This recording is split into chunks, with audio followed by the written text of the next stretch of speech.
టాలీవుడ్ సినీ ఇండస్ట్రీలో ప్రముఖ స్టార్ కొరియోగ్రాఫర్గా మంచి గుర్తింపు తెచ్చుకున్న జానీ మాస్టర్ అనూహ్యంగా లైంగిక వేధింపుల కేసులో జైలుకు వెళ్లి ఇటీవల హైకోర్టు బెయిల్ మంజూరు చేయడంతో బయటకొచ్చారు. అయితే ఆయన కేసు నుంచి బయటకొచ్చి గత కొద్ది రోజులుగా విశ్రాంతి తీసుకుంటున్నారు. అయితే ఇప్పుడు మరో సినిమాలో అవకాశం రాగా ఆ సినిమా కోసం మళ్లీ తనని తాను సిద్ధం చేసుకుంటున్నారు. ప్రస్తుతం ఆయన స్టూడియోలో డాన్స్ చేస్తున్న వీడియోలు కూడా వైరల్గా మారగా సడన్ ట్విస్ట్ ఇచ్చింది సృష్టి వర్మ.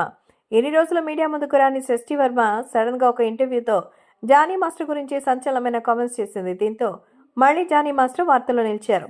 దీనికి తోడు ప్రముఖ యాంకర్ అయినటువంటి ఝాన్సీ కూడా జానీ మాస్టర్ ని టార్గెట్ చేస్తూ కామెంట్స్ చేయడంతో జానీ మాస్టర్ కూడా ట్వీట్ చేశారు. అయితే ఈ ట్వీట్ కి రీకౌంటర్ ఇస్తూ సృష్టి వర్మ మళ్ళీ పోస్ట్ చేసింది. ఇక ఇలా కొరియోగ్రాఫర్ గా మంచి పేరు తెచ్చుకున్న జానీ మాస్టర్ లైఫ్ పై విమర్శలు కురిపిస్తున్న నేపథ్యంలో తాజాగా ఆయన భార్య ఆయేషా ఒక ఇంటర్వ్యూలో మాట్లాడుతూ సృష్టి వర్మపై షాకింగ్ కామెంట్స్ చేసింది. సృష్టి వర్మ మాట్లాడుతూ నా భర్త జానీ మాస్టర్ పై ఆ మహిళా కొరియోగ్రాఫర్ మనసు పారేసుకుంది. అందుకే ఆ మహిళను అసిస్టెంట్ కొరియోగ్రాఫర్ గా తీసేశాం.